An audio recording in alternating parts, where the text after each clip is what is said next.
be breathing in through the nose. You'll be breathing in through the nose.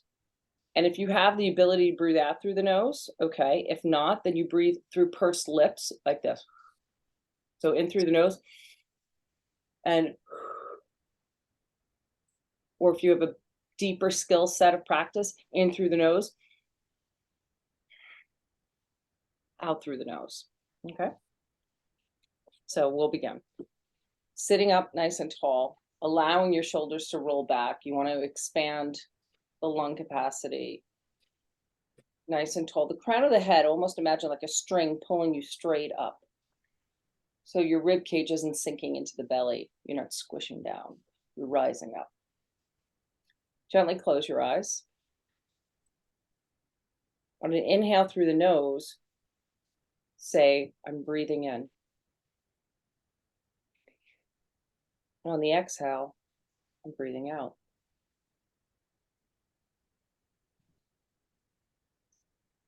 I'm taking a deep inhale on the in-breath. Deep, deep, deep. And I'm slowly releasing it out.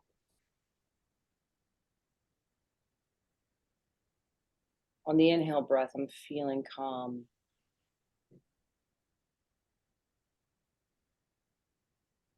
As I exhale, I'm feeling at ease.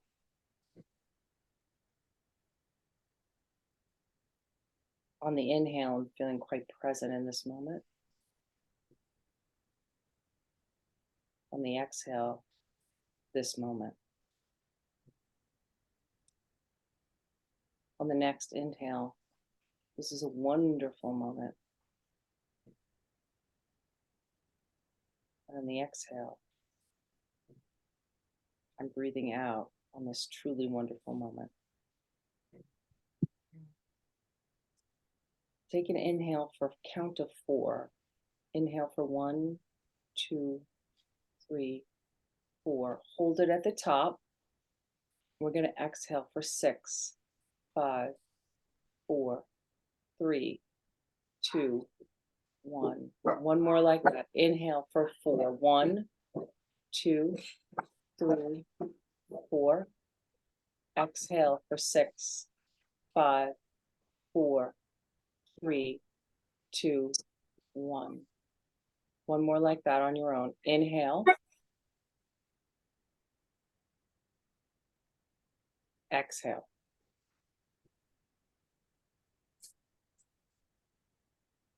And slowly come back.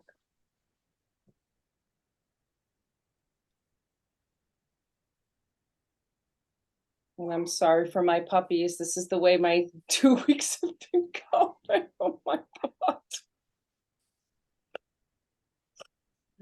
Oh, Thank you so much. how did that feel, guys? Wonderful. Did it work? Yes. Were you able So to this is drop in? Okay. So we can consider this almost like a new beginning because we let everything go.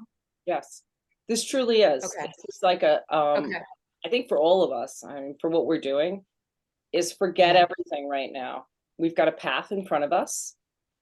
And for some of us, it's 2 weeks. Some of it's up to 4 weeks before we set. And focusing only on this present time and not letting yourself ruminate in what I should have done or what I could have done or, you know, how it should have been. I like Now it. it's today. Like, we've got this task in front of us. Focus, have clarity, and be persistent because the Aries moon is persistent and consistent. Okay. Set your goals, set your days of your training, your studying, and only focus to that end goal of your test state. Okay.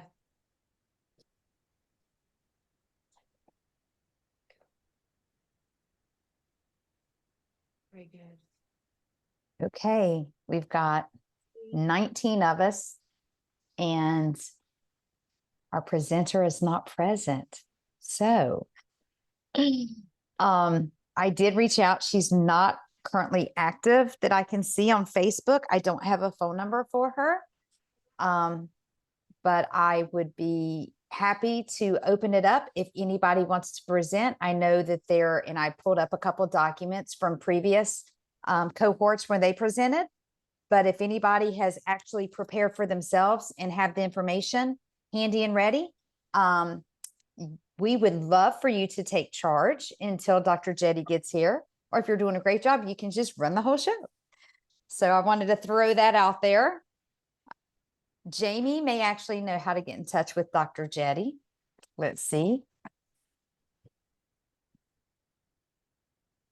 So Jamie, you just got in and Hi. hey, Dr. Jetty's not on yet. Oh no. Do you I was so have- excited to hear the doc and all her knowledge. do you have any way to contact her? I tried to Yeah, reach let out me through. pull it up. Okay, thank you. I thought of anybody that you might have it. Can I just ask a couple of questions real quick while we're waiting? Yeah, I don't know Yes. who's talking. Sarah, Hey, cheers. you're right beside Cheers. of me. I'm like looking all Hello. over. Where are you? So I was listening to a couple, and there were a couple of new pieces of information that they might already be confirmed, but they were new for me. So the first one is, it sounds like the 2003 and the 2017 hypertension guidelines, that supposedly for the fall that they're no longer saying you need to know the 2003. Is that accurate? I'm going to say yes, because that's what I've heard other people say that are in the cohorts, Uh-huh. because we're so far away from that. That's 20 years old. Right. Right. Yeah. So Okay. all the questions from what I've been told from people, which I'm not taking Melissa's class or Dr. Sherry's class or Dr. Crow's, that I have heard that it is just based off the 2017. Okay. I've heard the same, and the 2017 was actually part of my certification. So my certification was really much based on the national board. So it was a 4-hour exam with the 250 plus questions. And the questions really were based on the 2017. Got it. That makes sense to do that. Yeah. Number two, for the hypertension, between the CDC and the AHA guidelines, my understanding is we're going with the CDC. Is that accurate? Or do we need to know like the different stages that the AHA brings in? The AHA, American Heart Association. Mhm. I don't know. I've got it written down, so I'm going to remember it. So Put it in there. Got it. Yeah, if I can remember it, I'm going to do it. I am going to make one comment about it though, because it was frustrating the crap out of me. We are being reported, no bad words. So my sheet shows normal 120 or less than 120 is normal. So if that's true, then if somebody's blood pressure is 120 over 80, is that normal? The way I'm reading that would be that's in that elevated or prehypertension. That's how Whatever I've been you're reading it, but Mhm. I've also seen on the CDC website and AHA is that 120 over 80 is okay. 120 over 80 is normal. Yeah, that's what 120 over 80 is normal. And this is where they get you with the new the prehypertension. It's So if 122, you see something is 120 over 89, that's prehypertensive. Actually 120 over 89 should be Oh. hypertension stage 1. Yes. 'Cause Yes. yeah. Yes, sorry. No, that's okay. Cause Oh, yeah. So 120 over 80 is normal. Okay. But in all the That's books, it shows less than. less than as being normal, less than 120, less than 80 versus equal to or less than. I know. Yeah. And it drives me Thanks, nuts. Sarah. So I just wanted to bring that up because obviously it is not right. But Somebody else but just also joined. notice on the questions, they'll also do like 120 over, or 122 or, you know, like just take you 1 point over. That's fine. Yeah. Just as long as they do that. Just Right. give me a number, right? Yeah. Okay, last question, if you don't mind. Total cholesterol. That was another one that it seems like the cohorts were getting, or at least the last couple, that elevated cholesterol, total cholesterol, is it greater than 200 or is it greater than 150? Because I've So- heard that was a sticking point. So I love Jack just put in 200, and I would love to hear Jack's voice to know that Jack is actually a real person and not just a bot. I'm actually a bot. I'm sorry. So what are you gonna do? I'm AI. I'm not even here. I took the last exam and I cheated on everything because I'm an AI. No, I'm here. Nice to meet everybody. I'll get that Hey, lottery Jack. ticket for the new moon. That'll be There you perfect. go. And if I Perfect. win, I'll be dead in 6 months and I'll need a health coach. So there we go. Love this, guys. I'm having fun. Thank you for this. So Jackie put in 200. So I was just told if they ask for optimal, it's 150. Mhm. Obviously elevated would be over 150, but 200 is considered high. High Okay. cholesterol isn't till it's 200. Jack, Got it. do you think I'm incorrect in saying that? Because I really need other people to confirm that. I have no idea. I'm just telling you how I think it is, but Mhm. You That know, was this my is it, understanding too. for me, it's a small portion of the test. So I'm really focused on that 47%, whatever percentage it was. Yeah. And I kind of, you know, if I get that wrong, I'll deal with it. I don't think they're gonna screw with us that badly though. I think it's gonna be pretty clear, especially for us people that are studying. But Cheers.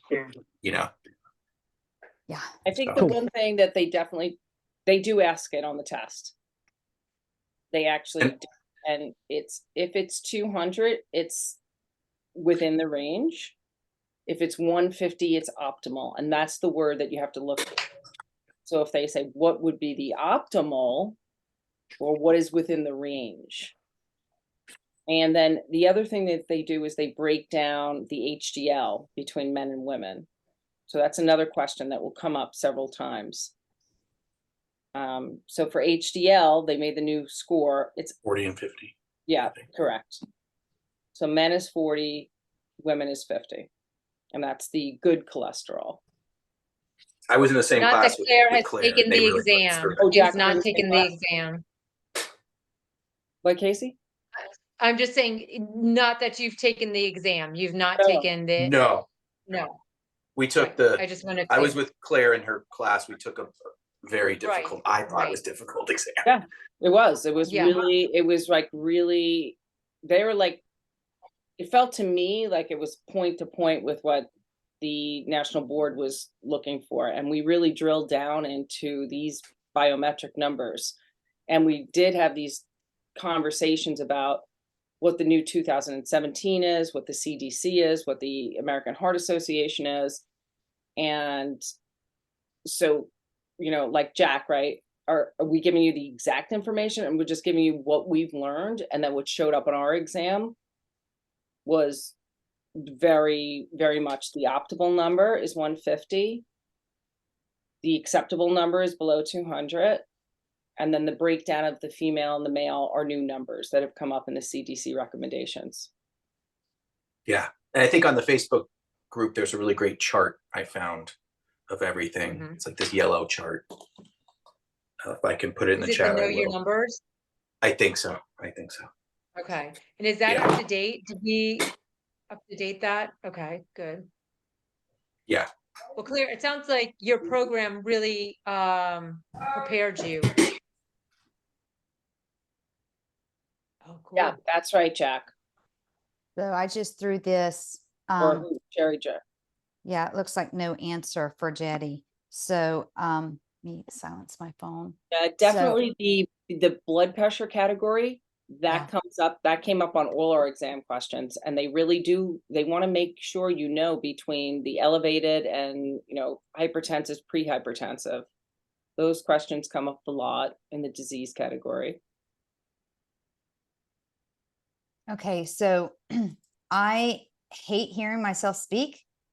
I think probably most people do, but maybe some people have a nice voice. So if anybody would like to take over and to do the 3.2, that feel pretty comfortable, let me know and you can volunteer. I actually have slides if you want to go through them from a previous cohort. I also have another thing.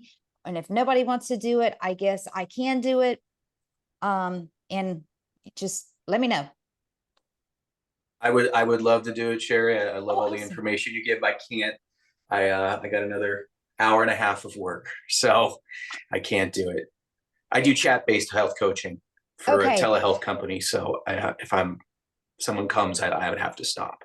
Okay, so Jack, since you said that, if nobody else volunteers, would you feel free to interject to say, hey, let me correct you on that, or let me give you more or better information? I can. I don't think I'm any more informed than anyone here. I can try. I can. Well, I hope- I can use the Yeah. AI, but I mean, Yeah. I don't want to make it sound like I'm more informed than anyone. But Well, I can definitely try. I can definitely try.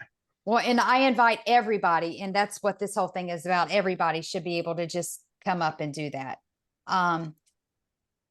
All right, so I'm not able to look at chat or let people in, Casey, if I'm going to present. So if somebody can just say something out loud, I will be happy to let you present, and I'll take this off I'll stop sharing my Yeah. screen. If not, I'll just start presenting as if I was Dr. Jetty, which I would never be.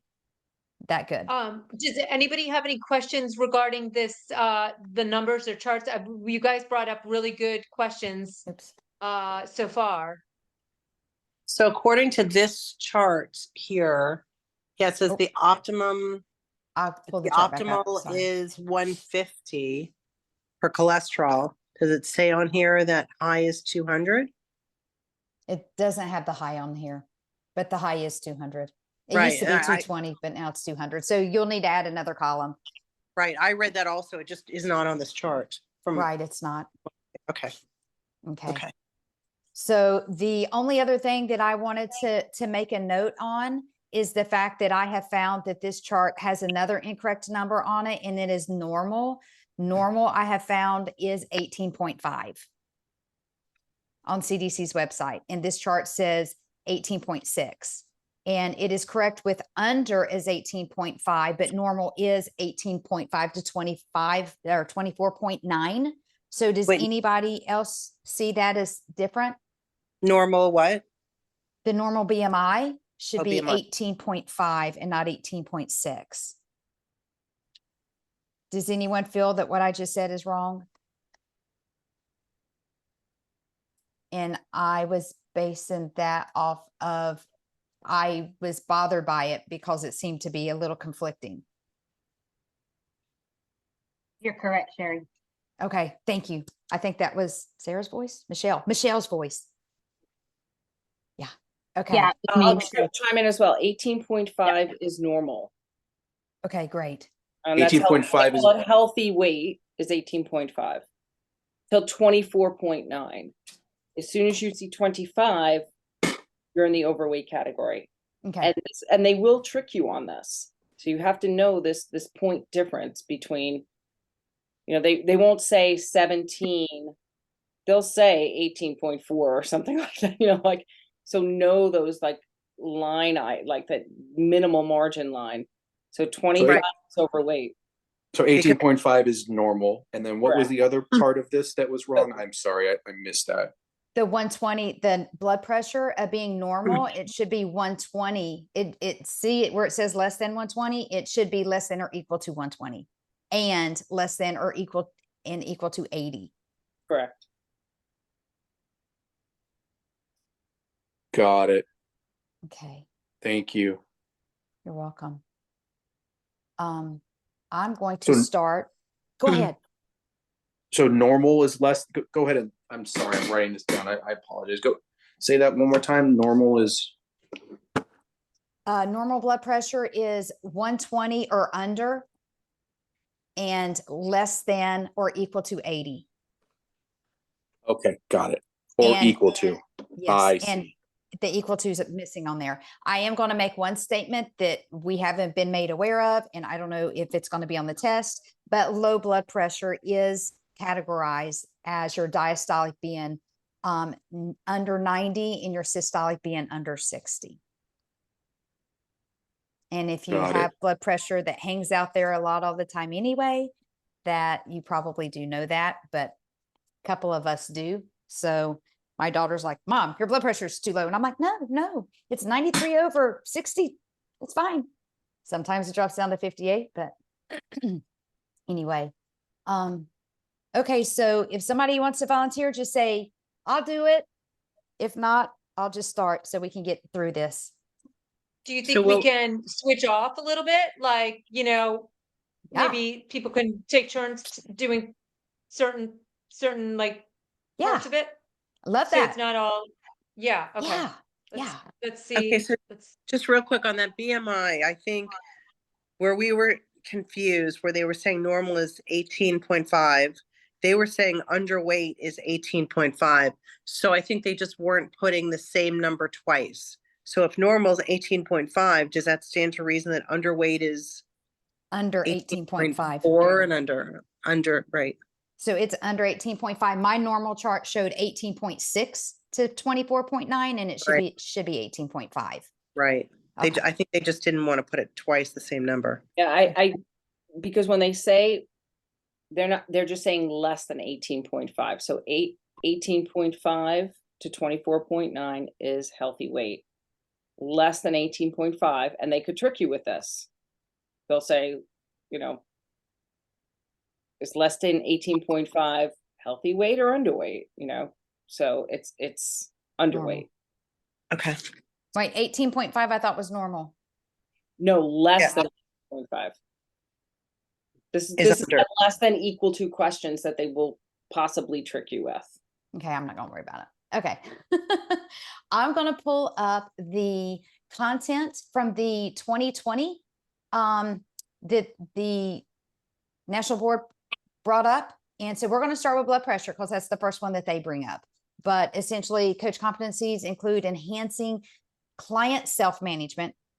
I'm going to underline client self-management, identifying risk factors, understanding measurements, standards, and screening procedures, knowing basic information regarding, which I think this is funny, basic information regarding prevention and behavioral treatment, and recognizing imminent dangers, medical red flags. The coach often works with clients living with chronic medical conditions, as well as those who have not yet, who are not yet ill, but are increasing their risk.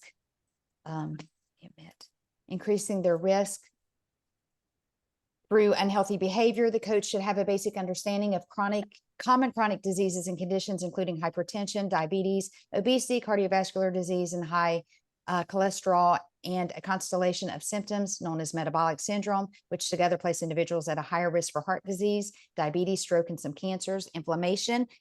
I'm going to underline this again. Inflammation is one of the key pathophysiological processes that underlie most chronic diseases, and a rudimentary understanding of the role of inflammation in disease and should be recognized. So inflammation is key, right? So to start off with the blood pressure. So they actually gave the resources of what you need to know for blood pressure. And I'm going to skip over to somebody else's presentation for chronic disease. And I'm pretty sure they're in the order. So can you guys see my screen say chronic disease? Mm-hmm. Awesome.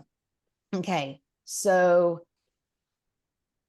high blood pressure signs and symptoms. Most people don't have any. Some people might get headaches, nosebleeds, or shortness of breath, but usually don't appear until severe or life-threatening stages. It's the silent killer. So asking this question before there are questions, what is, oh my gosh, what's it called?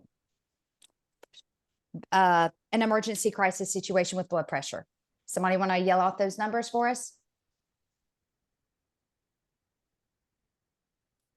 Greater than or equal to 180 or greater than or equal to 120 for diastolic is hypertensive crisis. Thank you, Michelle. Absolutely. Okay. So effects of the high blood pressure, stroke is leading cause of death in the US. Actually, I've read that that's the 5th leading cause and that we need to know the 10 leading causes of death, or 7. So I don't think the slide is right there. Vision loss, heart Mhm. attack, don't think because it's right. heart attack is the leading Right. cause of death. Blood supply is blocked on to the heart, kidney disease, heart failure, heart can't pump enough oxygen and blood and oxygen to other organs. This slide does not look great. And this is the 2017 chart. And this was from somebody else. So what we talked about earlier, this should be 120 and less than or equal to 120, and less than or equal to 80 is considered normal. The elevated is just by, 120 to 129. I know this is a little blurry. My apologies. I think we all know these numbers. Does anybody have questions on these numbers? And you cannot see that slide very well. Actually, maybe a better representation. Controlling your blood pressure, monitoring your blood pressure, lifestyle changes. Okay, so this has been brought up a couple times in Facebook. So the difference between a behavior change or a lifestyle and a condition. So what condition puts Yeah. people at risk and what lifestyle. So if you're a Mhm. health coach, you help people make lifestyle changes. We don't help people make diabetes changes. We don't help people make, they do consider obesity as being a condition because the lifestyle that affects that for some people could be hormones. For other people, it could be unhealthy eating. For some people, it could be unhealthy eating plus inactivity. So what we help is for people to make those changes, the lifestyle or the behavior change. And for the conditions, it's what a doctor's going to tell you. So if it's a condition, you're looking for something like, and a condition could also be, well, we can help with sleep. That's a lifestyle change. So you're looking at sleep apnea. That's a condition, right? Blood pressure is a condition. Heart disease, heart attack, cardiovascular disease. All of those are conditions. Being a smoker, that's not a condition, right? Drinking is not a condition. I haven't seen any questions about being an alcoholic, but that's a fine line because they'll most of the time say tobacco or alcohol. So anyway, I just wanted to go over that real quick. So lifestyle changes, diet, physical activity, sleeping, and smoke. I think smoke is for everything. The medication management, I don't like this slide that great, to be honest. These are the risk factors: diabetes, unhealthy diet, physical inactivity, obesity, tobacco use, alcohol consumption, family history, increases with age. So as we get older, our blood pressure will rise. And being African-American puts you more at risk. Question time. I did like how they put questions in here. So which of the following is a controllable risk factor for high blood pressure? A risk factor. Anybody want to yell that out? Physical inactivity. Awesome. Yes. And as you notice, the rest of them, the age, genetics, and ethnicity, those are all risk factors, but they are not controllable risk factors, right? They're conditioned. Well, Right. they're not conditions. Okay, question 2.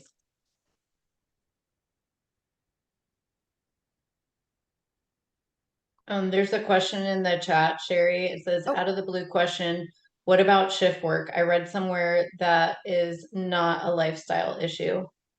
Okay, so shift work is a choice. So somebody chooses their job. For some people, they can't find another job, whatever. But they did have a scenario, and it's even on the website for the CDC about the fact that if somebody is a shift worker, that puts them more at risk, and that they need to try to find another job or to not do the shift work because their cyclical cycles off. So the shift work is something that they do say that you should try to change. And if you can change it, that is a behavior or a lifestyle thing. Which, did I answer the question? Can somebody answer it better than that? No, you're correct. It's a modifiable risk factor. Yeah, it is definitely modifiable. And it is something I've had to work on with a client for myself. You had a 11 a.m. to 2 a.m. to 11 a.m. job. Okay, so here's this question. Clients just Do you want me to completed read it? Please, thank Yeah, yeah. Question number 2. A client has just completed their well-being assessment. Prior to their first coaching session, the client's biometric information include the following: male, age 58, he's self-employed, his blood pressure is 126/78, his total cholesterol is 189, his BMI is 24, fruits and vegetables is 9 servings per day. His physical activity is 2 days a week, walking to work, 20 minutes per day. Which of the following would be the most concerning to the coach in the context of recommended health guidelines? So A, blood pressure, B, total cholesterol, C, fruit and vegetable intake, D, physical activity level. It's D. It Yeah, is D. I agree. I D. don't like the answer, or I don't like how this question's worded, only because the recommended health guidelines, we know that in the recommended health guidelines, 120/80, that's kind of, they have elevated, and they also have elevated cholesterol. They've elevated, but that's the whole thing about the 200. Yes. So when you see the 189, it's still within range. Yeah. And remember with the blood pressure, the way I think about it too is it's and until you get to high. So it's Yes. and then it goes to ors. So you're in an or state here with the 126 being high, but the diastolic you get what I'm saying, is low. Diastolic. So it's not until you get into that higher range of numbers where you're in the higher risk. So at this level, both numbers would have to be high. So you're good here. So it's and then once you get to that next level, then everything is or, where either the systolic or the diastolic can be high to reach that level. So this one would be an and both numbers are not, out of whack. Yeah. And I love how Jamie just said this, because I've actually memorized this to be able to write down before I go in to take the test. I'm going to just write all this stuff down on my piece of paper so I can write it down, take a breath, and then come back to it. But essentially I know it's going to be and then or, and or doesn't start until hypertension, which is going to be my 130 to 139, and then my 80 above 80. So that's awesome. Okay, I'm on this one. So And going back to this question, yes. does anybody want to shout out what is the recommended physical activity recommended for males? 150 a I week. think it's It's Yep. 150 of moderate or 75 of vigorous, or a combo of the two. Right. Yeah. okay. And then if somebody's pregnant, what is it? Well, and actually plus 2 days a week of strength training. So Yes. if you get really detailed. Yeah. Yeah. So what if somebody's pregnant? I just saw that on a practice test, so I thought I'd throw that out there. I don't know. So it doesn't say that we should vary. There is no It's the variance. same for a pregnant woman? Yeah. Just thought Okay. I Yeah. think it only changes if they start talking about high intensity activity, right. then it's not Okay. recommended. Yeah. The moderate is still. Okay. Question 3. Which information should the coach share after his client has requested information on the signs and symptoms of hypertension?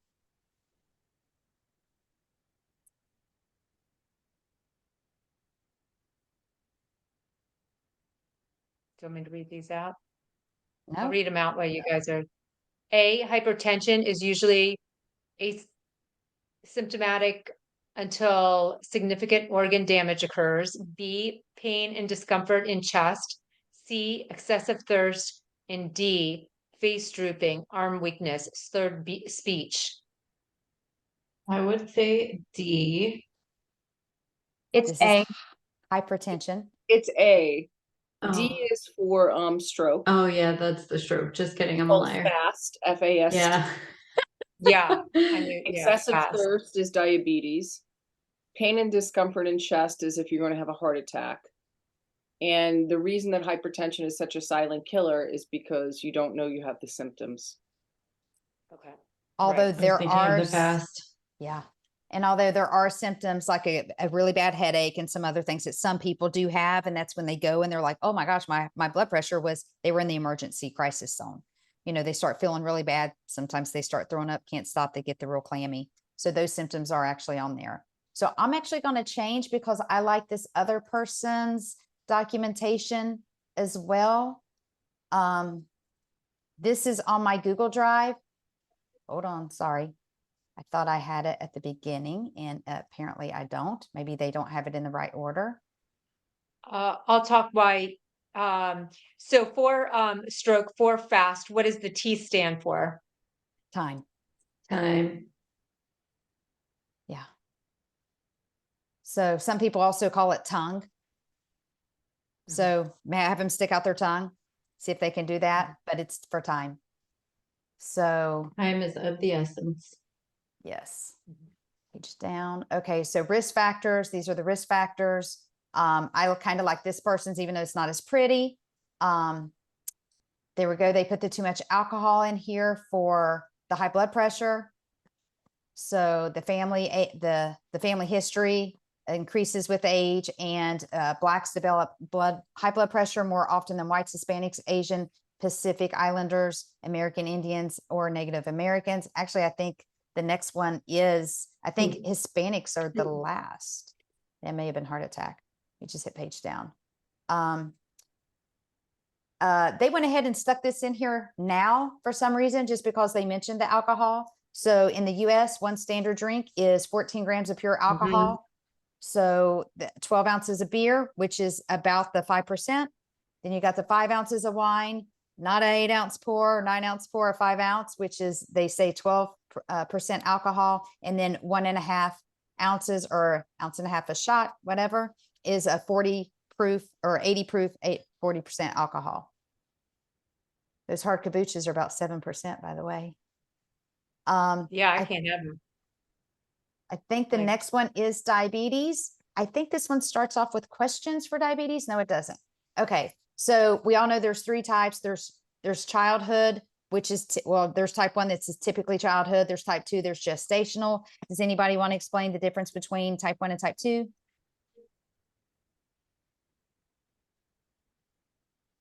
Sure, I can do it. Okay, thanks. Type 1 is generally a genetic, and they also don't know how you get it. It normally occurs in childhood, but it can also occur later on in life, but around the teenage years. And this is something you cannot control. So once you have it, you have it. And it usually has to do with your body not making insulin. I'm not reading this slide. I'm just verbatim saying some stuff. And there are a percentage of these that are autoimmune, which means lifestyle can impact them greatly. Yes. Correct. Autoimmune can, but they can change it. Once you have it, you have it. Type 2 is completely lifestyle. And this is what we're talking about in sort of our coaching scenario, that now 60% of our population are falling into the range of type 2 or sort of pre-diabetic, moving into the type 2 diabetes. So it's usually an adult disease, but now we're finding the last 10 years that the teenagers are now being affected by this. And this is all the type of food you're eating, your lifestyle, gaming, sitting, couch potatoing, not getting the exercise you need. I'm just going to go through a couple of very specific points between the 2 different ones that they might ask on. So type 1, child, teen, young adult.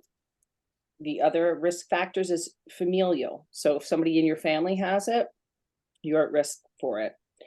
So it's thought to be immune compromised or immune diagnosis. And the symptoms, when you have type 1, all of a sudden it shows up almost within 2 weeks to 3 weeks. You don't even know it. You could be fine, and then all of a sudden you're nausea, you're vomiting, and you have severe stomach pains. And then boom, you're diagnosed with type 1 diabetes. And there's no turning back from that. Type 2 is you typically have pre-diabetes, the lifestyle factors that we're talking about. It takes several years to develop. Typically, you're overweight. You also have family that have type 2 diabetes. It usually occurs at the age greater than 45. But as I said earlier, it can occur at any age now, and we're seeing a huge proportion of young children falling into this category. Also, less than 3 times of activity per week. And if you have gestational diabetes, meaning if you have babies that weigh greater than 9 pounds, you're at high risk of getting type 2 diabetes. The higher risk population, and these are the kind of questions they'll ask on, I think that they trick on the test, is if you're African American, if you're Hispanic, Latino, American Indian, or Alaskan Native. So when they show those sort of questions like who else is at high risk for this, the ethnic groups are at higher risk for type 2 diabetes. Awesome. Thank you so much. You nailed it. Okay. So, and a lot of times I have seen on practice exam things, autoimmune. So, you know, type 1 is the autoimmune and type 2 is lifestyle, even though a lot of people will tell you, oh, it's a chronic disease, you can't do anything about it. I don't feel that that's true. Diagnosed by the 3 different ways, but it's all about the insulin. I don't know why we're not taught about fasting insulin, but we're not going to go there since we don't have to know it. So the A1C, the FPG, which is your fasting plasma glucose, and then your OGTT, which is your oral glucose tolerance test. So I remember these. They've got it here as 5.7. I do like to go off of this sheet because it just helps me a little bit more. And here we are on diabetes. I just know that 5.6 is normal. So 5.6 and below. And if you reverse those numbers, that's 6.5. So that is now your diabetes number. So everything in between is going to be your prediabetes. So that's me. So that's just an easy way that I remember it is 5.6 is normal, 5.6 and below. So anything between 5.6, and if you reverse that to 6.5, that's diabetic. Anything above that, then that's going to be your A1C. So that's how I remember those. And then I can fill in the little blank in between. And then we've got I just want to say one point on that is yes. When you're testing for A1C, if they put a question in there, if they tested you like this week, would it be different from next week? You can't test until 3 months later because the red blood cell dies every 120 days. So it's a 3-month time period before you can test again. And I've seen that question come up a couple of times. There's Yeah, also an error. There's an error on that chart under the glucose tolerance testing. It's not less than 199. It's up to 199 and then Right. greater than or equal to 200. Did we say Yes. that before? Apologies. No, that's okay. I think they did. I see that mine. Yeah, you're right. It should have an underscore or it should be greater than or equal to. Thank you so much for pointing that out. And yeah, so our red blood cells, depending on the person, they recycle every 90 to 120 days.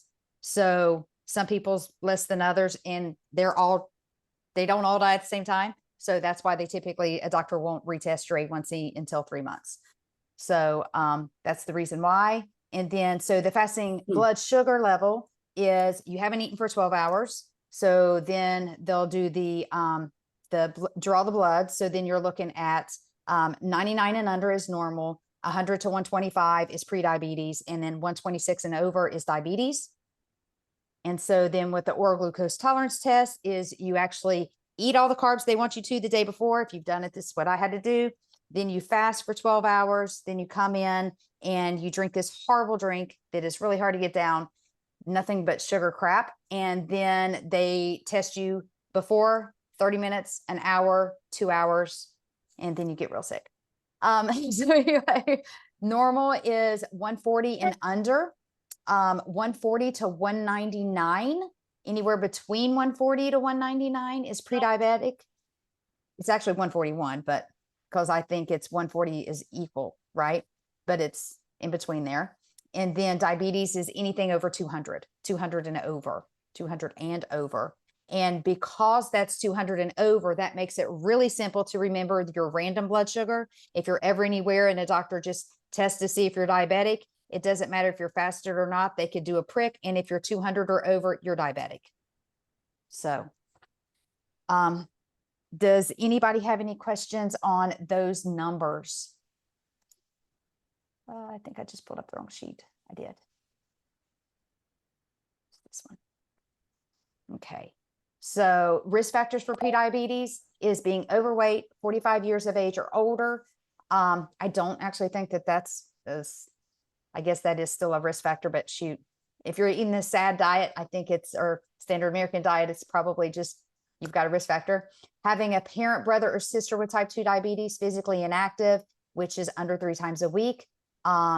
Or a lot of doctors will say if someone's not taking at least 6,000 steps a day, they're pretty much physically inactive and they're going to be more susceptible. Have had gestational diabetes or given birth to a baby who weighed more than 9 pounds. Thank you, Claire. And then here are the major risk factors for diabetes, for prediabetes. Sorry. And then diabetes. Obviously, if you have prediabetes, it creeps up. Doctors don't talk to you about it or treat it until they wait till you have the disease. Yeah. Terry, there's one more risk factor for prediabetes. Yeah. That wasn't on that list, and it's called POS. Oh, yes. Polycystic ovarian syndrome. Yes. And that thank has you. shown up. POS, yeah. So POS is another risk factor. And that kind of Yes. falls in like when you think about gestational diabetes and polycystic ovarian syndrome. That could show Yes. up as well for a risk factor. I think the Thank acronym you. is PCOS, Yeah. actually. Yeah, that is. Thank you very much for that. Not my slides. And because I'm presenting and trying to go through it fast, not thinking. So everybody jump in. Yeah, so the diabetes, I'm going to pick up with the gestational. Yeah, we just finished that for the diabetes. And now they go, let me go back to the other chronic disease slide. I think there's some questions on here.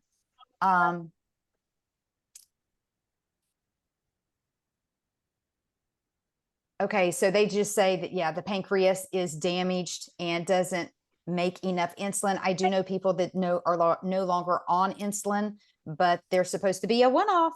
But they changed their diet and they fixed it. Usually diagnosed as a child. Some people have been able to be diagnosed as they've gotten older because they do seem to have something that's affected their pancreas. Healthy lifestyle and regular insulin injections. Obviously, they're not supposed to. They got to be careful with their sugars, right? So, and at risk.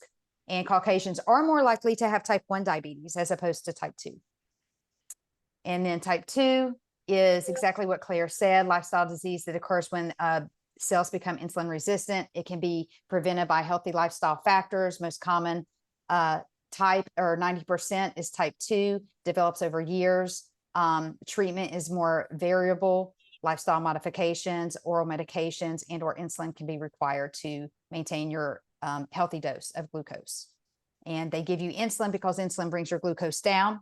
So when your glucose levels are up, it actually makes your insulin levels come in to try to lower your glucose. And then your glucose is so used to seeing your body's so used to seeing the insulin coming in, then it becomes resistant and it stops reacting and your glucose never stops going. And it doesn't bring it down anymore. And that's where it's called insulin resistant. So people try to become insulin sensitive. Now we've got gestational diabetes, which this is, I can't see the word in front of me, but you know what the DM stands for, right? The diabetes mellitus, whatever. So it usually occurs around the 24th to 28th week, and it increases your risk and the baby's risk for having type 2 diabetes. No, actually just the woman's risk who is pregnant, right? It only increases their risk to have type 2 diabetes. Does anybody have anything different about that? Hypoglycemia is where you have very, very low blood sugar. It's caused by taking too much insulin, missing a meal, taking other diabetes medications, exercising more than normal, or drinking alcohol. Most of the time with that drinking alcohol, it's drinking alcohol in excess or drinking alcohol without sugar in it. Or yes, without sugar in it. Blood sugar levels lower than 70, symptoms, shakiness, anxiety, headache, sweating, dizziness, hunger, irritability, or confusion. I'm a reactive hypoglycemic. You can lose consciousness. So mine drops lower than 50 and I still have my consciousness. So I'm doing okay. It is not uncommon for people to be hypoglycemic while they sleep and they never know. Most of the time they don't wake up. Sometimes they do and they don't feel good. So that's that. Who's at risk for DM? If you have prediabetes, overweight, 45 or older, have the sibling. I think we just went through this completely. Yeah. There are no clear symptoms, so it can go undetected. Consult doctor for testing. You guys probably know that most doctors can look at you. If you've ever gone to an appointment, I would go to the appointments with my mom and they're like, oh yeah, you're diabetic, right? They say that because she was morbidly obese. And I look at them, I said, actually, she's not. And they wouldn't believe me. They prick her finger right there and they're like, oh, your blood sugar's under 100. And I'm like, yeah, she's not diabetic. Primary symptoms for diabetes. So somebody has this type 2 diabetes, the frequent urinization, the excessive thirst, unexplained weight loss, sudden changes in vision, tinglingness and numbness in their hands or their feet. They're tired. They've got very dry skin. They've got sores that don't heal and they get more infections than usual. So getting tested, this is where we talked about the fact that they don't typically do A1C except for around every 3 months or more. And it's because it's all tied to your red blood cell count. And that's when your red blood cells recycle and you get new ones. The fasting is you don't eat for 12 hours. The oral glucose tolerance test is where you do that sugary drink. And then the random is at any time. And when they do random, the only thing they're really going to see on that is they may do it before surgery. If somebody has fasted before surgery, sometimes they'll prick your finger, just make sure you're okay. And then other than that, they're just doing it to see if you are having a diabetic episode, whether it's hypo or whether it is diabetic. Sherry, can you go back 2 slides? Yes. That one? This one right here. Okay. This came up 2 or 3 times on my exam for the symptoms. And I would just say, I don't know if it's going to come up on the national board, but this did come up about frequent urination, thirst, tired, the sores that heal slowly. That was another interesting one. So just take a snapshot of this in your mind as well. I don't know if it's going to be a question, but it came up 2 or 3 times on my exam. Cool. And that was with not Mind Body Green? Okay. Mind Body. Yeah. Okay. All right. So we went over this. I do love this little sheet. I think this sheet looks great. I don't like the fact that 140 is in here and in here. Drives me nuts because it's like, oh, well, what if they say it's 140? So is normal 140 with the glucose tolerance test and it's also pre-diabetic? Anybody know an answer to that?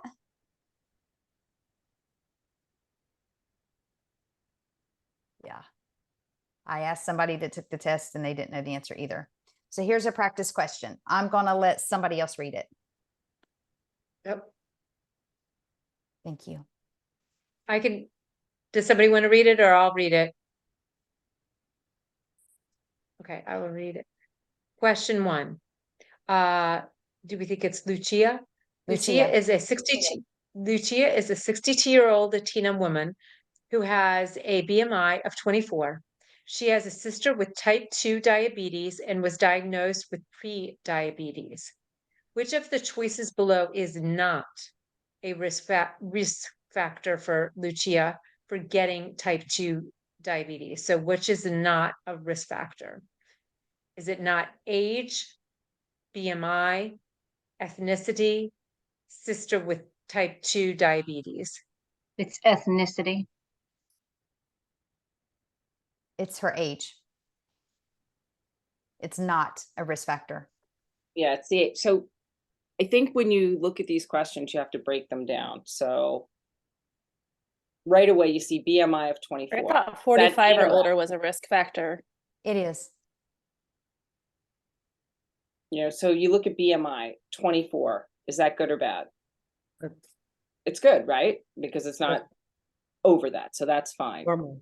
Even if you don't that's- know, yeah, even if you No. don't know any of the information and the test said what is not a risk factor for getting type 2 diabetes, you know, age is, you know, ethnicity is, and you know, if somebody has a sibling with type 2 diabetes, that is. Right. But your BMI, you can be skinny fat. I mean, you can be skinny and still be diabetic. I feel like I've seen another question where it wasn't ethnicity, it was race.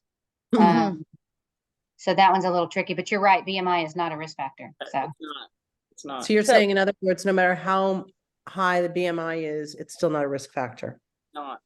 Yeah. It's So not. you really, like, when you look at, if you break out and you just make, if you look back at those slides that Sherry just shared, where it said pre-diabetes, diabetes, those are the exact things that you have to memorize. Like, so it's pre-diabetes, overweight, greater than 45, familial, no activity less than 3 days a week, just gestational diabetes, type 1, childhood, female, you know, you have to know like those specific points, and then everything else falls away. But overweight is on here, but that's the BMI is not supposed to be a factor, or it's not is that a diagnostic tool. Shannon, Overweight is only a factor for pre-diabetes. yeah, But overweight doesn't mean anything about BMI. BMI right. is not It doesn't. Yeah, supposed to be. So Shannon threw in here that normal is 140 and under. So the pre-diabetes, this should be probably technically say 141 to 199. It's on the Actually, it on the says, table. So I understand your question, Sherry. yeah. 140s in both. Mhm. The one thing that's it's just not clear is or below, Right. right? So I would go, hopefully they won't ask us 140. It'll be Yeah. something very obvious, like, 120. That'd be nice. Or just give us the 150 A1C. or anything but 140. I have Right. the actual, this is the CDC and the Yeah. American Diabetes Association. I actually have the chart up from the American Diabetes Association. These are the exact numbers. Yeah. So go by these numbers. So it's 140 to 199.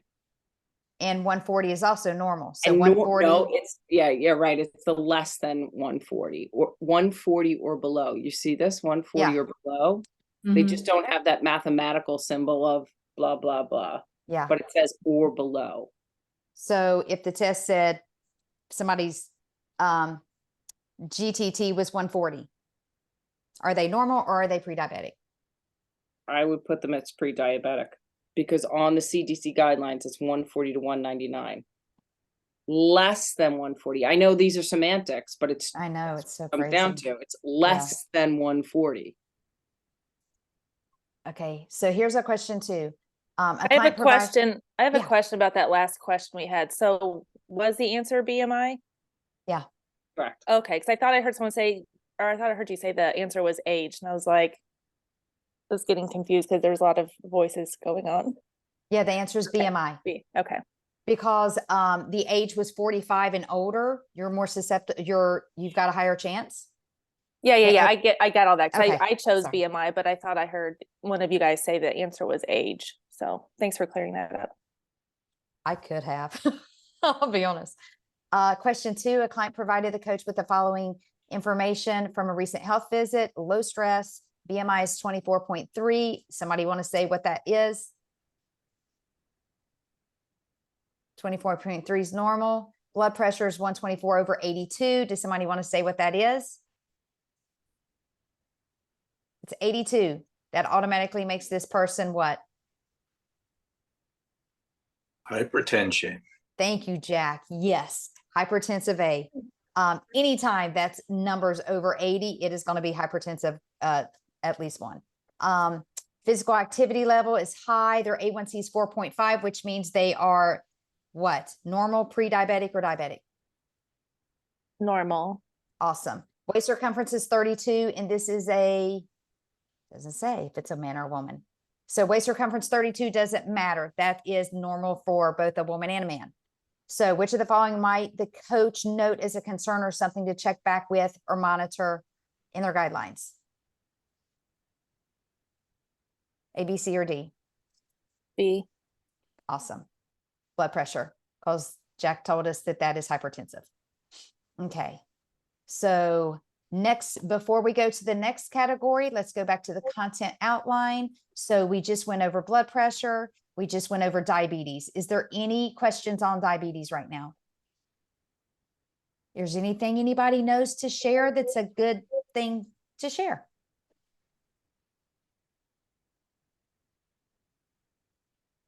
Okay, I next would we're just going remember, type 2 diabetes, insulin resistant. Yes. Love that. So next is overweight and obesity, BMI, and waist circumference. Okay, so this is what we're going to be talking about for 3.2.3. And let's see what, okay, that's where we're at here. So I like this person's notes. They go to lipid. Do they not do obesity next? Sorry, they did not. Okay, so we'll just go in order here then. My apologies. Obesity causes: unhealthy diet, physical activity or inactivity, sleep routines, stress, emotional factors, environment, lack of resources, access to affordable, healthy foods, health conditions and medical use, education and skills, and genetics. Genetics can hold the gun, but the behavior pulls the trigger. So just because you have the genes for it doesn't mean it's going to happen. You have to cut that genetic switch on or off, right? So consequences of obesity: you pretty much are setting yourself up to have a whirlwind of chronic health diseases. Heart disease, stroke, type 2 diabetes, or osteoarthritis, cancer. There are a ton of cancers. Hypertension, dyslipidemia, which is high LDL, low HDL, and high triglycerides. Sleep apnea or breathing problems, mental illness, all-cause death, and body pain and difficulty with physical functioning. Because obviously when you weigh too much, it's hard to keep your body moving. It's hard to keep your blood flowing well. So BMI is a diagnostic tool, right? It's a good indicator of body composition and high body adiposity. It is only a screening tool. It is not a diagnostic tool. I may have said a diagnostic tool. It's not a diagnostic tool for overweight or obesity. The waist circumference is, and so is the hip to waist ratio. It's widely used because it's easy, right? Height and weight and divide it and do all this stuff. So your BMI reflects your total body fat without regard for how fat is distributed. Visceral and abdominal fat are the worst, and it's not reliable on ethnic groups with different body types. So you've got big bone people, they're going to measure different. You've got bodybuilders, you've got football players, you've got hockey players, people that are, they've got a big chest and they don't have body fat on them. They could have 10% body fat on them, and they're going to say that they're overweight, and that may not be true. So there's the measurement. Hopefully we will not be doing math. I don't know why somebody has these over here on the side. So I'm just going to go back to this to look at our BMI, which is going to be right here, which I already said that should be, the normal is 18.5. Hopefully they have that right on their sheet. Yes, they have 18.5. So under 18.5 is below normal weight. 18.5 to under 25 is normal. 25 to under 30 is overweight.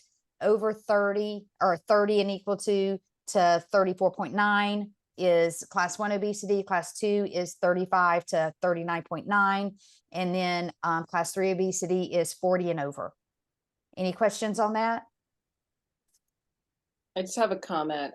Yes. A question that comes up about why BMI is not, what is the better calculation when BMI is not, is to measure the waist circumference. I've had questions asked around, it's the adipose tissue. That's the reason, because that's fat that you don't find in other parts of the body. So the adipose tissue in the belly is a better predictor of your actual BMI. And then they specifically ask about the men's circumference and the female circumference. So those are Absolutely. scenario questions that play out. And No, for women, it's less than 31.5, and for men, it's less than 37 is low risk. And high risk would be 37 to 40 for men, and 31.5 to 34.5 for women. perfect. I'm actually gonna, hopefully the next slide and go over it, but waist circumference is next. That's perfect. Another measurement for determining obesity, more accurate because it measures fat, abdominal fat, exactly what you said. The next slide. And while we're here, I was going to talk about the Harvard Health. Why does Harvard Health, what do they say is the best measurement? The best measurement they say is waist circumference. And they say the reason that is in their sentence is the reason that it's better than hip to waist ratio is because it's one measurement. So you're less likely to mess up one measurement than to mess up two measurements. And that's why they say waist circumference. So this is recorded line, but I'm going to say it anyway, so Jamie can laugh at me. So men, I just remember their high and the women's high. And then this is waist. So below the waist, men have 3 legs. So Oh my God. 40 minus 3 is 37. So 37 and below is low risk. So anything between that. Okay. Thanks, Jack. I thought that was funny too. Anything between 30. That. I'm still in shock. So can you just repeat that? Oh no, you're going to hear worse in a minute. So anything between 37 and 40 is going to be your intermediate risk. And then women, if they have a relationship with the man, they need to have something a little bigger. So we're half more. So 35 minus 3.5 is 31.5. So our low risk. So we just need to remember 40 and 35. We're talking about waist. So then we subtract the 3 from the man, subtract the 3.5 from the women. Now you got your low risk and everything in between. So when you guys get that question right, you're going to And say everything in between. This never gets everything any less funny every time you say this to me.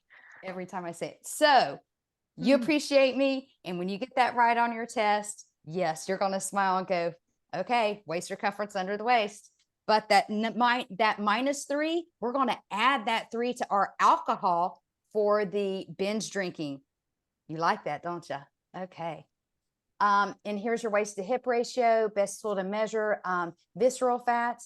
The chance of suffering a heart attack or stroke increases steadily as a means, I think that should say means ratio rises above 0.95 and for women above 0.85. I'm just loving the comments in the chat.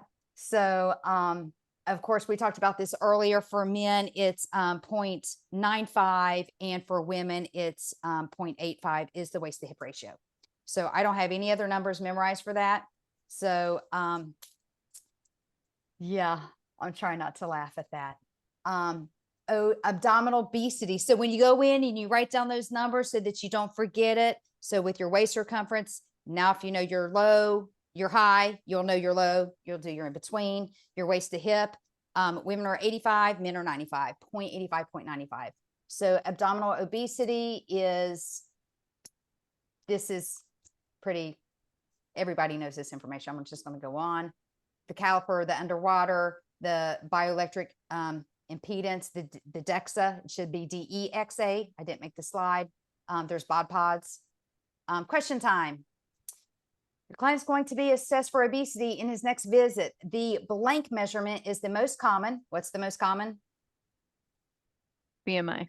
Okay. And this answer is actually wrong. The blank measurement is best for assessing visceral fat. It's actually not. It is waist circumference. But if waist circumference isn't an answer, waist to hip is the next. But I thought that was ironic that this question was on here and it was wrong. Question 2, Claire, I want to let you read it. Okay. Excuse me. Coaches need to understand all the factors that may impact one's health. Read the description below regarding your next client. Which factors would be included as a social detriment of health? Okay, so James is a 65-year-old male. He has a high-stress job and has sleep apnea. He lives in a food desert. And often doesn't feel safe in his neighborhood. Oh, okay. He has a BMI of 31, so check that as a number. and is pre-diabetic. He is physically inactive and lacks self-confidence because he was never good at sports. James is coming up to you because he wants to lose weight, walk more, stop drinking soda, and learn how to improve his sleep. So again, the question is, which factors would Which be factors would include as a social detriment of health? He's pre-diabetic, BMI of 31. He's from a food desert, safety, food desert, physically inactive, or stressful job, sleep apnea. Let me go back to that question. Which factors would be included as a social detriment of health? Yeah, it's social determinants and it's B because those are the only two that are both social determinants of health. Awesome. Right, Thank you. that's correct. I just want to, I don't know if this is the right time, but there was somebody in our cohort in Mind Body Green who actually creates the questions for these exams, not the NBC, but Right. questions in general. And she gave a really good hint to always look, before you read all the information, read what they're asking first, because you can get so caught up with all these other specifics that they throw in that aren't important.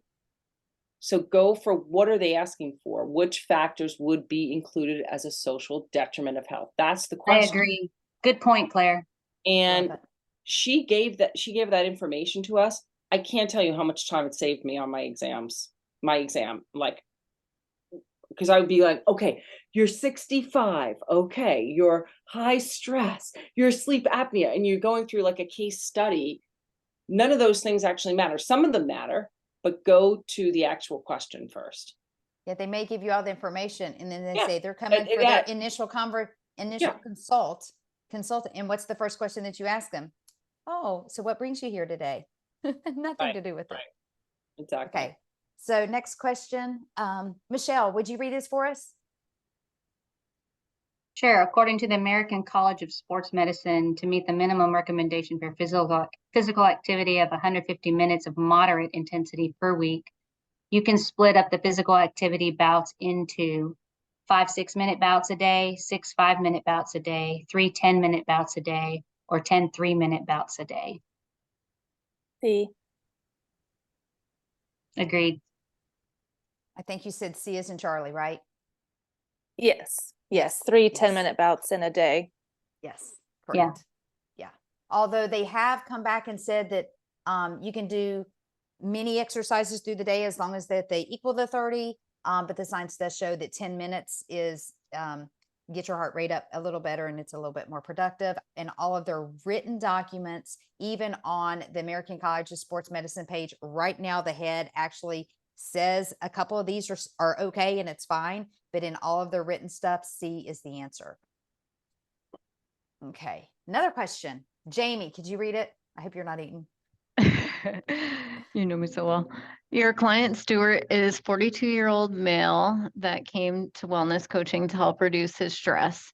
It is his second session, and the coach notices that Stuart has a waist circumference of 38 inches. According to his last healthcare visit paperwork, which classification of risk for heart attack or stroke is Stuart in? Low risk, intermediate, high, or very high? Okay. You guys remember my waist circumference? Women is 35 and men are 40. 40. 40. Right. So if you subtract your 3, what you got? 37. So 37 is low risk. Is this guy 37 or below? No, he's intermediate then. Perfect. Okay. So that helped. That's my Sherry answer. Actually, my face is still red. I don't know if you can see how red it is here, like just the blood's to it. Okay, so I'm going to go back to the content outline. And does anybody have any questions about, I know that it does talk about some abdominal obesity and what burns fat faster, the fat around your, the visceral fat, which is the fat around your organs, or your abdominal fat, right? Which is your visceral, I can't even say it now. Subcutaneous fat. And from what I read, the answer is What burns weight, what burns faster, what fat burns faster, visceral fat or subcutaneous? Subcutaneous. Actually says it's visceral. Oh, is it? Yeah. So if somebody wants to look that up while we go to the next subject, that would be great. But I'm pretty sure that that's what I read off the site because it was a question that I had to research a little bit. So if nobody else has any questions about that, we're on to cardiovascular disease. And as we go to cardiovascular disease, I'm going to pull up a new thing here so you guys can't see on my windows. Look, I'll just pull it up right there. Well, okay, it's underneath, I think. Sorry. I'll let somebody else do it. Will somebody look up on their computer what the, oh, look, it does it now. What the top 10, I think it's the CDC has as the top 10 killers for, yeah, the top 10 killers in America or whatever. So I'm going to minimize that and pull my PDF back up, which my PDF is on the wrong screen. And I think you guys are looking at this screen. Heart disease, cancer. Thank you. So let's list those and everybody write those down. So number 1 is heart disease. Number 2 Does is it specify cancer. a type of cancer or just cancer? Cancer. Just And cancer. I think number 3 was, if this was from 20 whatever, it probably says number 3 is COVID. Is that correct? Yeah. Okay. Seriously? Number 4, I think, is accidents. Is that right? Yes. Okay. And number 5, I think, is a stroke. Is that right? Yep. I put it in the chat. Oh, awesome. Oh, well, I'm not going to pull it up. It just screw up my computer. What's number 6? And then stroke, and then chronic lower respiratory diseases. After that is Alzheimer's. After that is diabetes. After that is chronic liver disease and cirrhosis. And after that is nephritis, nephrotic syndrome, and nephrosis. Okay. So disease, yeah. Chronic lower respiratory disease. Okay. So I do know that that's something that we do need to know. And I just, while we were going through, I thought that'd be a good time to pull that up. So I knew that that one slide was wrong because it said stroke was number 1. I know that heart disease is number 1, stroke is number 5, cancer is number 2, number 3 right now is COVID, number 4 is accidents. So top 7 I've heard is important. So we are on. Wait, can I just say one more question that they Oh, asked me? please. So leading cause of death is heart disease. Second leading is cancer. The third is preventable cause. They asked that. What is the preventable cause of death? And that would be tobacco abuse. And they ask about tobacco abuse, saying, I don't remember the exact number, but 1 in 4 deaths can be prevented from tobacco abuse. So that comes up as like that third category. So it's heart disease, cancer, and then tobacco abuse. Yeah. I don't know the Awesome. exact question, but I'll come up with it and I'll put it in the chat somewhere. Awesome. So then should tobacco be number 3 under leading cause of death? No. Preventable. Cause of Preventable. death. That's Okay. It's the number 1. It's the number 1 preventable leading cause of death. Okay, so then under leading cause of death, so it's heart disease, cancer, COVID, accidents, stroke. What was that? Wait, let me go back. So Chronic lower respiratory disease. Yeah, Jamie, if you check the chat, you can click that and it's got all of them on there, but it's chronic lower respiratory disease. It's number 6. Number 7 is Alzheimer's. 8 is diabetes. 9 is chronic liver diseases. 10 is nephritis, nephrosis, all those. but the questions that always come up is the leading cause of death is heart disease. The second leading cause of death is cancer. And the preventable leading cause of death is tobacco abuse. Do they ask for a number 2 on preventable? I have not seen that. Not saying that it's not going to come out, but Right. Like obesity or? Yeah. Okay.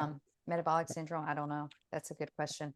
Okay, we're gonna do speed rounds, okay? So, we are on the,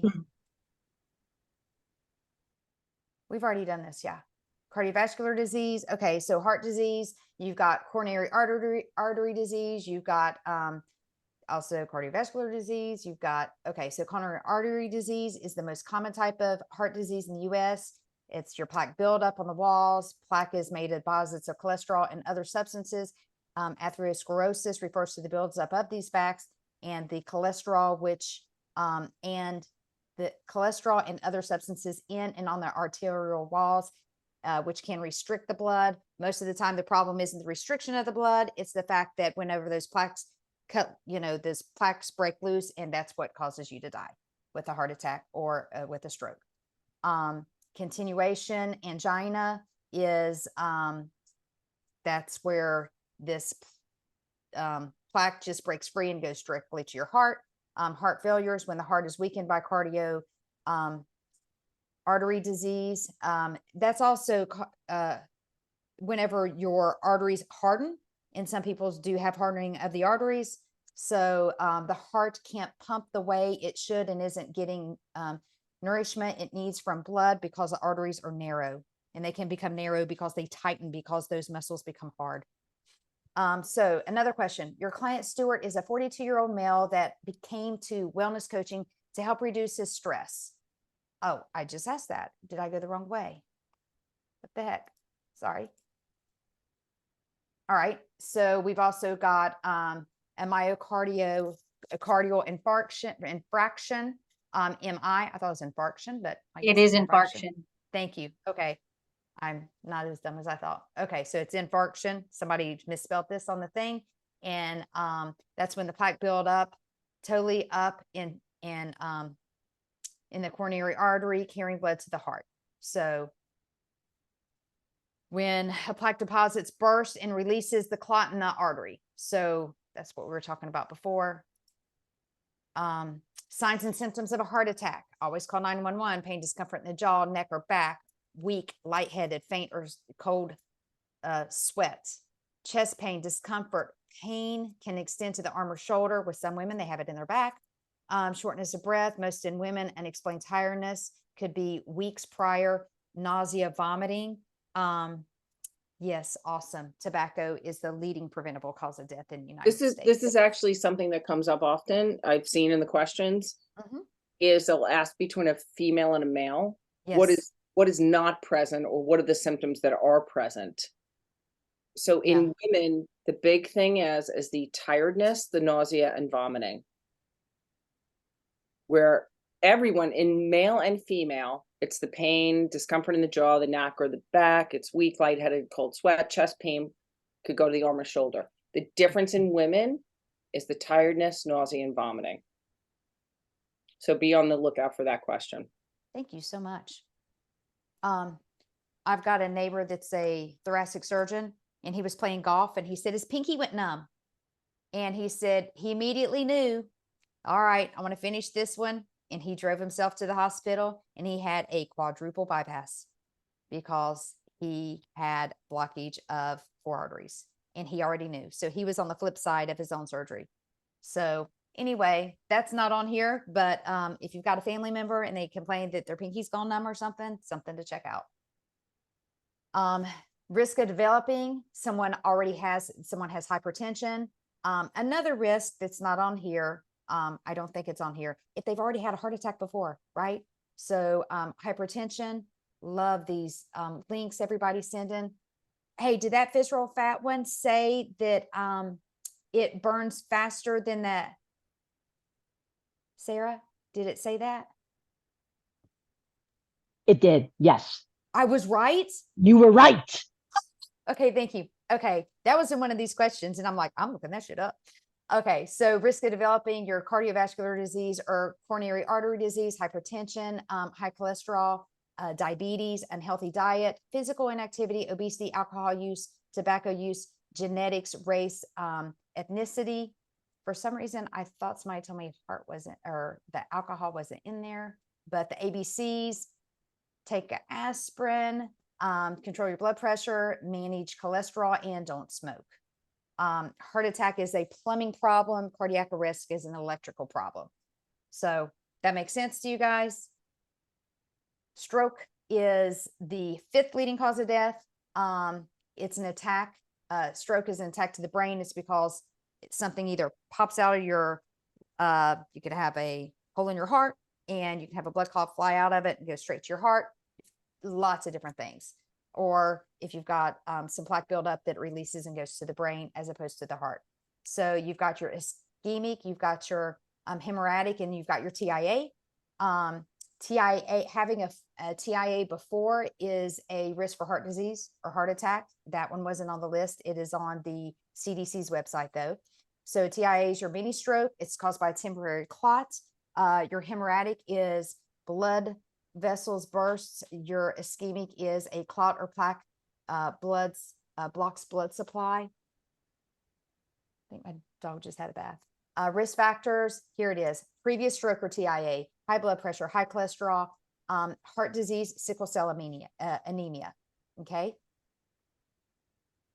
Signs and symptoms. I think we went through this for the stroke. This is the fast, right? Stroke is the fast.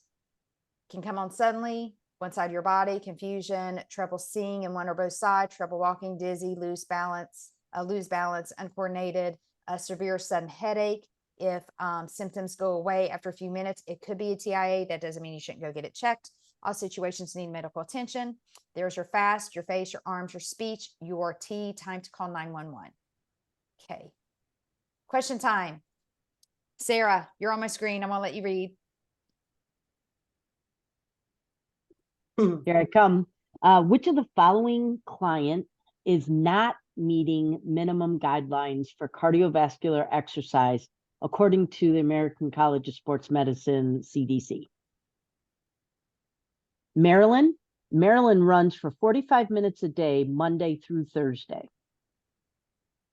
Celissa climbs stairs for 10 minutes, 3 times a day at her office building, Monday through Friday. Donald bikes at SoulCycle for 60 minutes every Saturday and Sunday, and then also takes a 60-minute dance class on Wednesday evenings. And then Sarah walks to work every day, Monday through Friday, and takes the bus home. Walking to work takes her 20 minutes.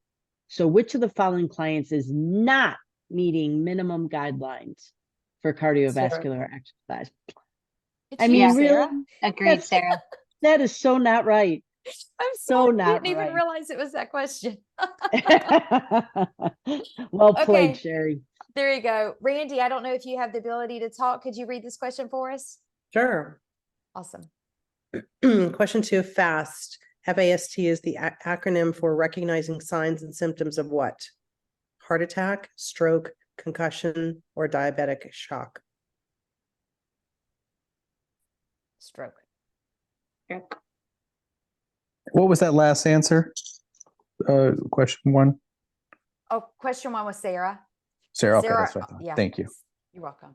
You had to say that again, huh? Yeah. Thanks, Jack. Yeah. I did, yes.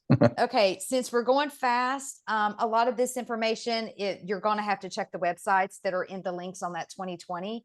And all this is in the Google Drive. So metabolic syndrome, metabolic syndrome is, it's for a group of risk factors that raise risk for coronary heart disease and other problems such as diabetes and stroke, aka it's insulin resistant syndrome, which is what we talked about before with metabolic syndrome.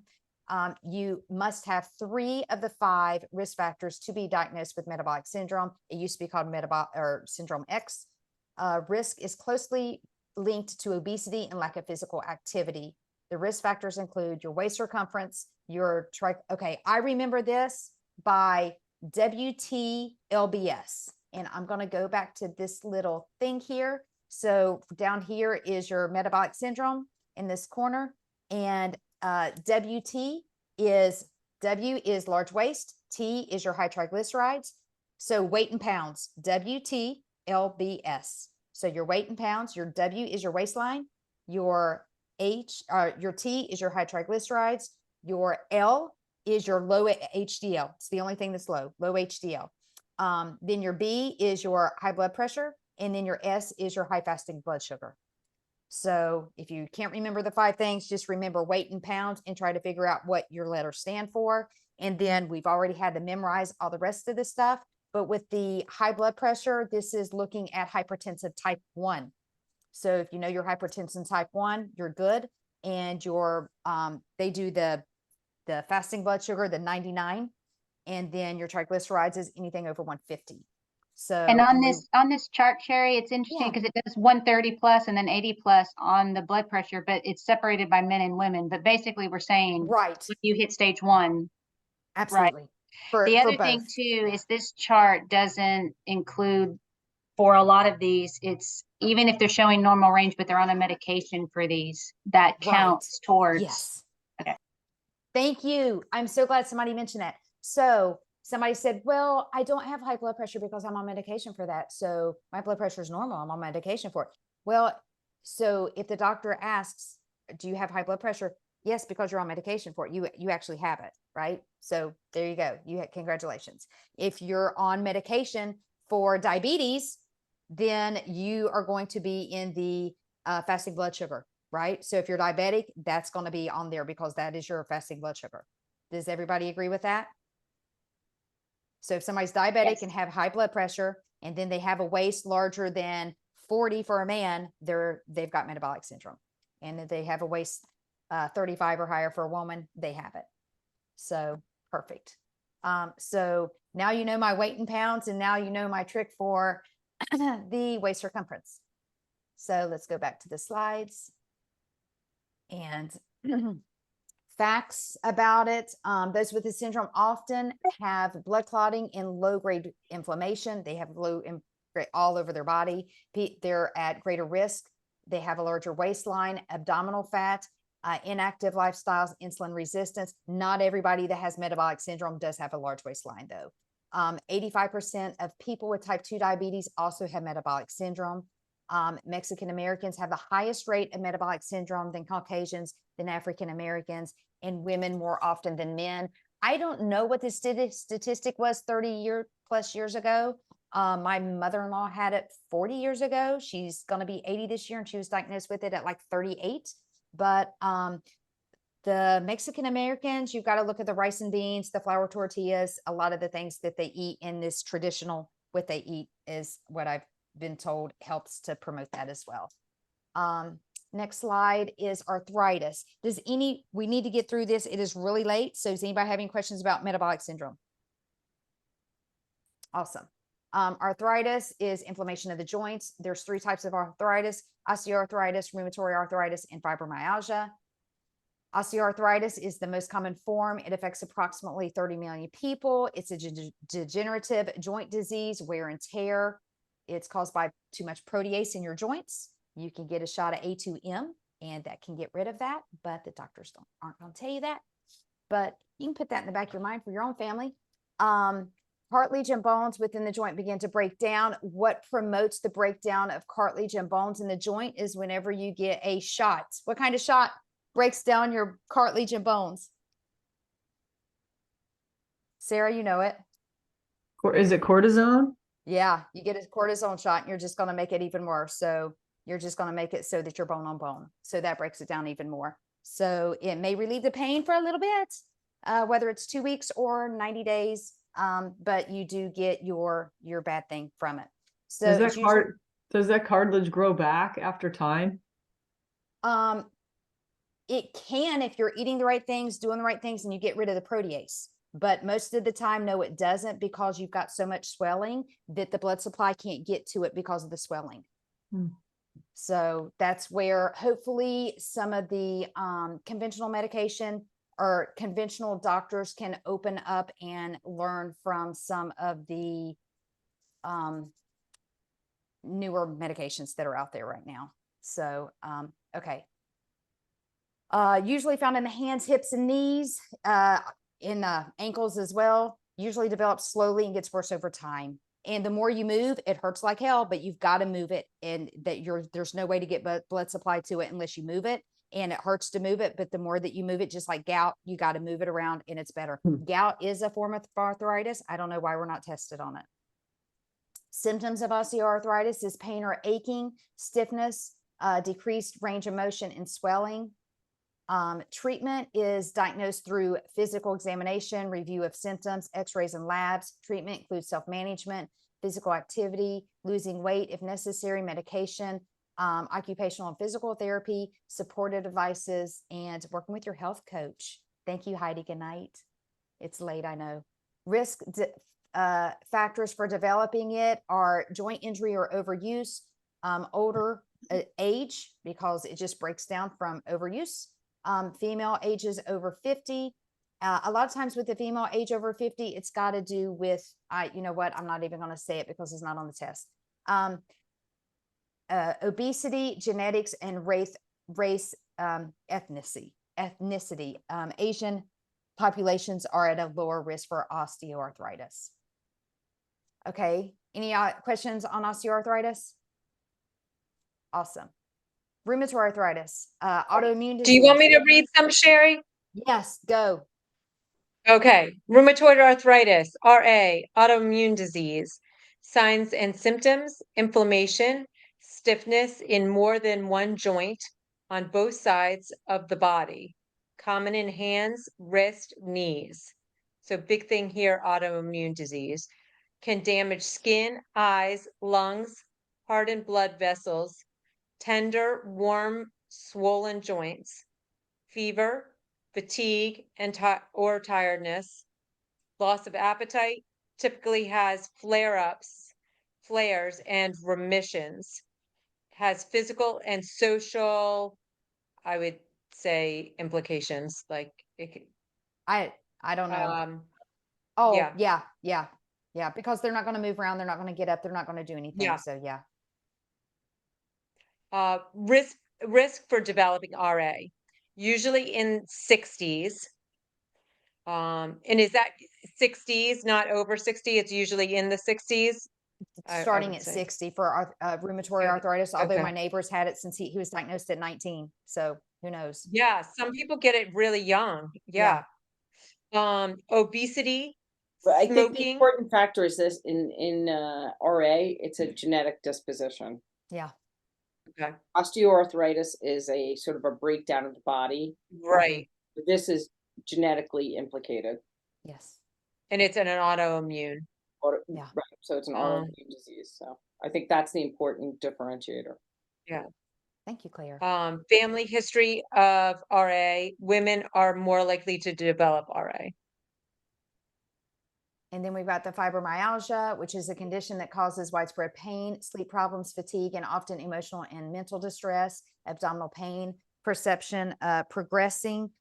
There are tests that doctors can do with like a finger test to point in at different parts of your body to see if you have fibromyalgia, see if you have the pain. Every day is different. So whether you're having that pain that day, it's kind of an iffy kind of test. There are blood markers that they can do as well. Signs and symptoms: pain and stiffness all over the body, fatigue and tiredness, depression and anxiety, sleep problems, problems with thinking, memory, and concentration, tingling and numbness in the hands or the feet. Gee, there's a lot of tingling and numbness in the hands of the feet, huh? Headaches, including migraines, TMJ, and digestive problems like bloating, constipation, and IBS. The risk factors is mostly people start getting this in their middle ages. People with lupus or rheumatoid arthritis are more likely to develop, what are we on? Fibromyalgia. Women are 2 times more likely than men to develop it. Stressful or traumatic events, having PTSD, repetitive stress injuries, viral infections, family history, and obesity. Treatment: medication, stress management strategies, aerobic exercises, and muscle strengthening, all your physical activity, right? Patient education, eat well, sleep well, good habits, and cognitive behavioral therapy. So we can totally help people with fibromyalgia. Anti-inflammatory diet's great. Doesn't mean it's going to fix it, but it can help lessen their symptoms. Jerry, Question time. I just have a Yeah. question, Sherry. I haven't Yeah. seen anything on any test questions about fibromyalgia. I haven't either. Have you guys either? It hasn't come up. I haven't seen any questions, but in general, fibromyalgia is a nerve disorder. Yeah. I thought I saw one with the practice. You did? It's 50 questions, Okay. Cool. maybe, but I'm not. I think I saw something like that. Yeah. I'm actually surprised that there's no link with statins on the fibromyalgia because of all the issues with that and any kind of talking about the restless leg syndrome with fibromyalgia link. But Well, there's restless nothing. leg syndrome was like, you know, a disease of like people that were crazy in their head for years. Like it was So always was when- fibromyalgia. It was also post pregnancy. That's when women developed it, and doctors were just like, "It's in your head. It's in your head," Mhm. and you know, it's severe. It's Yeah. nerve interruption. So anyway, And so is fibromyalgia, and they're finally really recognizing it. yes. So, all right. So question time. Sleep timing and duration affect a number of endocrine, metabolic, and neurological functions that are critical to the maintenance of individual health. If left untreated, sleep disorders and chronic short sleep are associated with an increased risk of heart disease, blood pressure, high blood pressure, diabetes, or all the above. D. Awesome. It would be nice also if it had in there sleep apnea, huh? Okay, inflammation. All right, so now we're to inflammation, and I'm just going to read real quick what it says in the, whatever this is called, the competencies. The coach recognizes what chronic inflammation is a common factor in most chronic diseases, whereas acute inflammation is a healthy response to injury. Chronic inflammation causes problems over time. Common and well-studied conditions associated with chronic inflammation include coronary artery disease, diabetes, obesity, arthritis, cancer, and Alzheimer's disease. Dietary Yes, I know. interventions. See anti-inflammatory diet, competency 3.3. Moderate exercise and effective stress management are thought to be central in preventing inflammatory disease. And then the last bullet in inflammation says inflammation and heart disease. So that is within those competencies. And so I think you guys can read this slide. I'm going to go to the next slide. And I just read that coronary artery disease, diabetes, obesity, arthritis, cancer, Alzheimer's, anti-inflammatory diet, moderate exercise, effective stress management. We do need to know, and that is not until 3.3, I think they talk about. We have to know different types of, oh no, it's not 3.3. I don't know which one it is, but we have to know different meditation and relaxation techniques. So they've got the effective stress management and losing abdominal fat. Risk factors for inflammation, very similar to what you've seen throughout all of it. Have a good night, Jamie. Question time. According to the International Coaching of Health and Wellness Coaches Study Guide, which of the following disease is not associated with chronic inflammation? Probably cancer. I'm sorry, probably depression. I don't know. Anybody got an answer for that one? Yeah, it's actually depression. Yeah, I it's saw that depression. I already- recently. So already read like the you, answer. Sherry, I have an I have like an acronym. There were 6 chronic inflammatory disease states. I'm going to give them to you. I call it ACDOR. Okay. ACCDOR. And it's Alzheimer's, Okay. cancer, coronary artery, diabetes, obesity, and rheumatoid arthritis, or in here they're just saying arthritis. Awesome. So if you just go in your mind when the question comes up, ACDOR. Depression's not part of that. Love that. Thank you so much. See, these are the things that the class is Or great little for. tricks. Little tricks. Okay. So in every one of those were things that I read, and it's actually on your competency under inflammation. And she just has that awesome acronym ACDOR, ACCDOR. Now we're on the lipid abnormalities and lipid panels. I know everybody's got to go. It's freaking 9:05. Lipids a fat, cholesterol is a lipid. Dietary cholesterol has nothing to do with cholesterol in your body. We all know that ingestion, when we eat certain foods, have nothing to do with the cholesterol that's in our blood. They've already talked about that. Types of cholesterol, you've got your HDL, your LDL, your triglycerides. You need to know your H is your healthy, H equals healthy. You want HDL levels to be high so that they can help lower the risk for heart disease. The HDL clears the LDL out. So the LDL carries the cholesterol to the liver to flush it from the body. I think somebody's got this on here backwards. Yeah, I'm not sure if they've got that written down there right. Your LDL, they call it the bad cholesterol. I hate that they do that because we need LDL. It makes up the majority of the cholesterol in the body. High LDL can lead to plaque buildup. It's actually the small LDL or the Lp(a) in arteries, which can lead to heart disease and stroke. Men are often higher than women. Triglycerides is the type of fat the body uses for energy. Triglycerides are not inside of it's measured separately from the HDL and the LDL. Optimal numbers, you guys know those. You've got your familiar hypercholesterolemia, which is a hard word to say. If you've never had, you can never have had high numbers before, and all of a sudden at the age of 50, you have it because, let's just say, you start eating a keto diet and your doctor's like, oh, let's test you for, you now have HFH. And you go, no, well, I've never had this before in the past. So can I actually have that now? No, you can't. So it's passed down from your parents when there was a problem with high LDL at birth, high LDL above 190 for adults. It's 160 for children, total cholesterol 250. Yeah, that's what they're saying. So risk factors are pretty much the same thing. You do not see alcohol in here.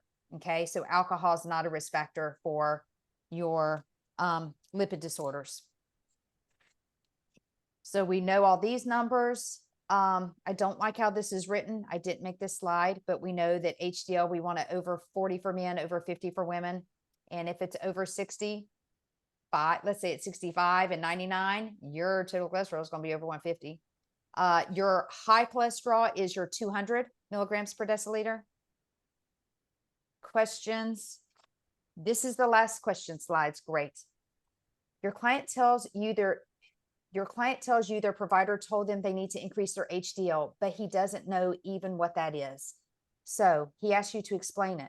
Which description below best describes what HDL is? Is it the total cholesterol level in the blood, the average level of sugar in the blood, the total amount of fat in the blood, or the level of good cholesterol in the blood? D.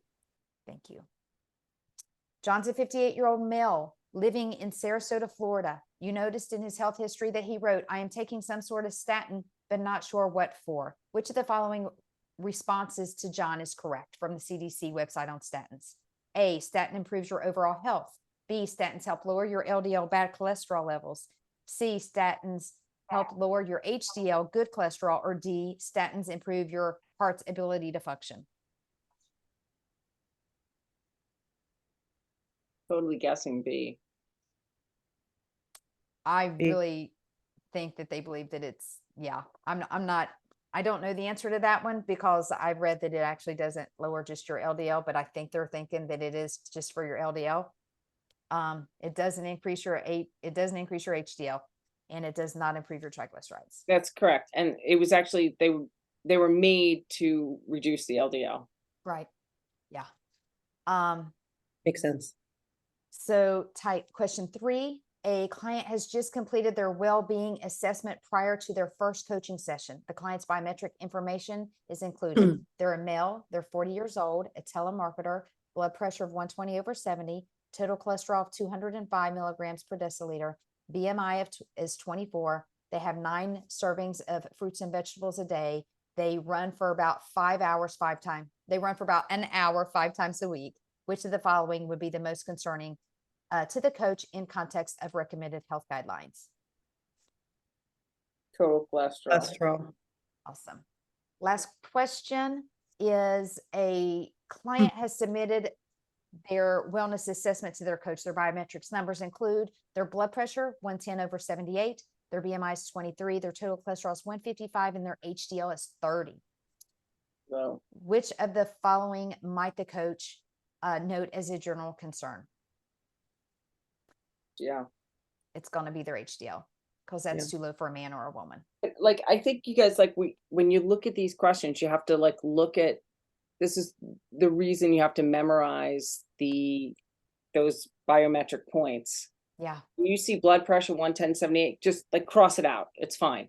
You know, like you have to like, they trick you into these questions. So you just have to know certain things. So when you see like a BMI that's not in the range, that looks suspicious, that could be the answer. Or whatever the question might lead to.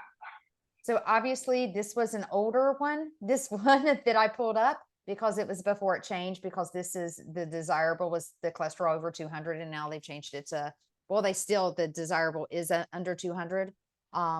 But now that is over 200 is high now. Your LDL this is still correct. And your HDL is still correct there. And your triglyceride numbers are good. Those are correct. So thanks, Sarah. Hey, thank you guys so much. That's it. I was just looking to see if there was anything in there about the statins, and I did not see it. So you guys have a good night. I appreciate it. I'm so sorry I'm not Dr. Jati, but I just pulled up those guidelines when I saw that she wasn't popping online. So Sherry, thank you so much. That was like on Yeah, the Sherry, fly. thank Wow. you. I was Yeah. like, you're amazing. Really, well, thank you hopefully, for guiding us it'll through sink this. Yeah, in. that was succinct. It was to the point. There were no ums. There were no you-knows. It was great. Really? Wow. Yeah. And all I your guess- acronyms. I'm like, I'm gonna have to go back and read that whole waistline WBTS. oh, Yeah. no, the waistline. Yeah, 37 and 40. Well, and yeah. I think I got caught 35 up and in the 40. whole joke of it that I missed the actual numbers. too. So Me Hey, yeah. hey, but it's right. I get it. I get it. Yeah. I mean, it's good. And then now that you know, with your binge drinking, your average number, if you add 3, that is going to be your binge drinking for men and women.